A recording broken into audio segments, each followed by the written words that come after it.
అందరికీ నమస్తే అండి. జనసేన పార్టీకి పవన్ కళ్యాణ్ గారికి వైఎస్ఆర్ కాంగ్రెస్ పార్టీ ఒక ఇండైరెక్ట్ సిగ్నల్స్ ఇస్తున్నట్టుగా కనిపిస్తోంది. ఇది జనసేన పార్టీ అప్రమత్తంగా ఉండాల్సిన సమయం.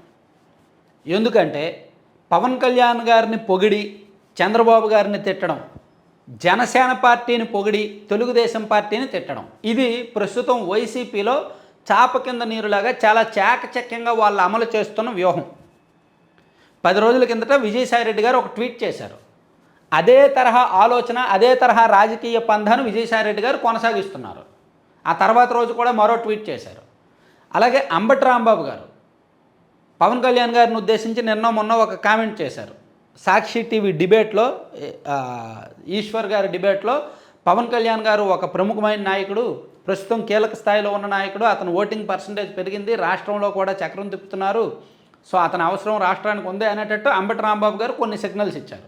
పవన్ కళ్యాణ్ గారిని పొగిడారు.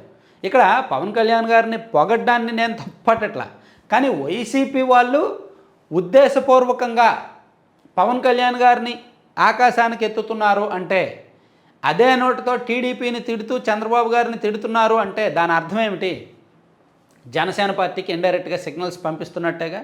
మరోవైపు విజయసాయిరెడ్డి గారు మొన్న ఒక ట్వీట్ చేశారు, ఏదో ప్రెస్ మీట్లో మాట్లాడినట్టున్నారు. వచ్చే ఎన్నికల్లో పొత్తులకు సంబంధించిన నిర్ణయాలు ఉండొచ్చు అంటే, వచ్చే ఎన్నికల్లో ఏమో సింహం సింగిల్గా రాకపోవచ్చు, పొత్తులకు దారి తీయొచ్చు. సో ఇక్కడ పవన్ కళ్యాణ్ గారు రాష్ట్రానికి కీలకం. ఇప్పుడు ఇటువైపు ఒక పార్టీ బలంగా ఉండి, ఇటువైపు మరో పార్టీ బలంగా ఉంది. టీడీపీ వైసీపీ పరస్పర విరుద్ధమైన పార్టీలుగా ఉన్నాయి. వీళ్ళ ఓట్ బ్యాంక్ వీళ్ళకుంది, వీళ్ళ ఓట్ బ్యాంక్ వీళ్ళకుంది. ఈ రెండు పార్టీలను కాదని జనసేన అనే పార్టీ మూడో ప్రత్యామ్నాయంగా ఆవిర్భవించింది. పవన్ కళ్యాణ్ గారి రాజకీయం మొదటి నుంచి కూడా యాంటీ వైసీపీ, యాంటీ జగన్ అనేటట్టే కొనసాగింది. 2014లో జగన్కు వ్యతిరేకంగా ఆయన టీడీపీ బీజేపీ కూటమితో చేతులు కలిపారు, కానీ పోటీ చేయాల. 2019లో అటు టీడీపీకి ఇటు వైసీపీకి దూరంగా సింగిల్గా పోటీ చేశారు, కానీ దెబ్బతిన్నారు. 2024లో వైసీపీకి వ్యతిరేకంగా టీడీపీతో చేతులు కలిపి కూటమిగా కట్టి ఘన విజయం సాధించారు. అంటే మొదటి నుంచి పవన్ కళ్యాణ్ గారి రాజకీయ ఆలోచనలు, అడుగులు అన్నీ కూడా యాంటీ వైసీపీ, యాంటీ జగన్గానే ఉన్నాయి. సో పవన్ కళ్యాణ్ గారు ఇదే స్టాండ్తో ఉండాలి అని అనుకోవచ్చు ప్రస్తుతానికి. కానీ కూటమి మధ్య ఏ చిన్నపాటి విభేదాలు రాబోతాయా, రాకుండా పోతాయా, వాటిని మనం అవకాశంగా మలుచుకోకుండా పోతామా అనే ఆశలో వైఎస్ఆర్ కాంగ్రెస్ పార్టీ ఎదురు చూస్తోంది. సో ఈ విషయంలో అందుకే పవన్ కళ్యాణ్ గారి జోలికి వెళ్ళట్లా.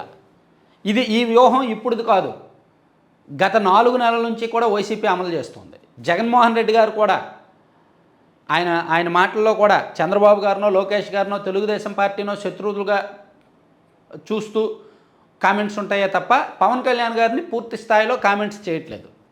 ఇక్కడ జనసేన పార్టీ వాళ్ళు ఏంటి, వాళ్ళు పిల్లలు అంటే పూర్తిగా సోషల్ మీడియాలో కానీ లేదంటే పార్టీలో ఆన్ ఫీల్డ్ ఉన్న కార్యకర్తలు కాస్త బలమైన వాళ్ళు ఉండొచ్చు, కమ్యూనిటీ పరంగా బలమైన వాళ్ళు ఉండొచ్చు, కానీ సోషల్ మీడియాలో వాళ్ళు ఇమ్మెచ్యూరిటీ, పొలిటికల్గా ఇమ్మెచ్యూరిటీ వాళ్ళు ఎక్కువగా ఉంటారు. వాళ్ళకేం తెలుసు, వాళ్ళకి పూర్తిగా పవన్ కళ్యాణ్ గారు అంటేనే వాళ్ళ ఆశ శ్వాస మొత్తం పవన్ కళ్యాణ్ గారే. సో అక్కడ పొగుడుతున్నవాడు మనోడా బయటోడా అనేది కూడా చూడరు. పవన్ కళ్యాణ్ గారిని పొగుడుతున్నారు అంటే వాడు మనోడు ఓన్ చేసుకునే వ్యక్తిత్వం వాళ్ళదే. అందుకే ఈవెన్ టీడీపీలో ఒక అధికారి పెడుతుంది, ఎన్నికలకు ముందు పవన్ కళ్యాణ్ గారిని విమర్శిస్తూ పవన్ కళ్యాణ్ టార్గెట్ చేస్తూ వీడియోలు చేసేవాడు. ఇప్పుడు ఆయన పవన్ కళ్యాణ్ గారిని పొగుడుతూ వీడియోలు చేస్తున్నాడు. అప్పుడు ఆయన తిట్టిన వాళ్ళు ఇప్పుడు ఆయన పొగుడుతూ ఆ వీడియోలు చూస్తున్నారు.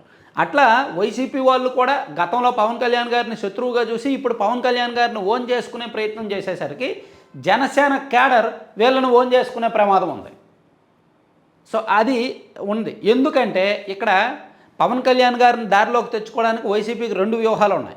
ఒకటి, వచ్చే ఎన్నికల్లో ఏది ఎటైనా జరగవచ్చు, అవసరమైతే పవన్ కళ్యాణ్ గారితో పొత్తుకు వెళ్ళొచ్చు అనేది ఒకటి. 2, కాపు సామాజిక వర్గాన్ని దూరం చేసుకోకూడదు అనే వ్యూహం. కాపు సామాజిక వర్గాన్ని దూరం చేసుకున్నారు. పవన్ కళ్యాణ్ గారిని వ్యక్తిగతంగా టార్గెట్ చేసిన కారణంగా వైఎస్ఆర్ కాంగ్రెస్ పార్టీ కాపు సామాజిక వర్గంలో పట్టుకోల్పోయింది. ఆల్మోస్ట్ కాపు సామాజిక వర్గ బలమైన నియోజకవర్గాలు చాలా వరకు కూటమి ప్రభుత్వమే గెలిచింది. మోర్ దాన్ 70% ఓటింగు కూటమికి అనుకూలంగానే పడింది.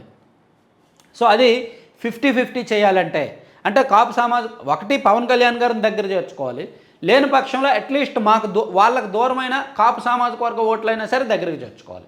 ఈ వ్యూహాలతో వైఎస్ఆర్ కాంగ్రెస్ పార్టీ చాలా జాగ్రత్తగా అడుగులు వేస్తోంది. అందుకే ఒకప్పుడు పవన్ కళ్యాణ్ గారిని పర్సనల్గా టార్గెట్ చేసిన వాళ్ళు, ఒకప్పుడు పవన్ కళ్యాణ్ గారిని జనసేన పార్టీని చాలా దారుణంగా మాట్లాడిన వాళ్ళు ఇప్పుడు పవన్ కళ్యాణ్ గారిని పర్సనల్గా టార్గెట్ చేయట్లేదు, పైగా పొగుడుతున్నారు. సో దీనిలో ఒక పకడ్బందీ రాజకీయ వ్యూహం ఉంది.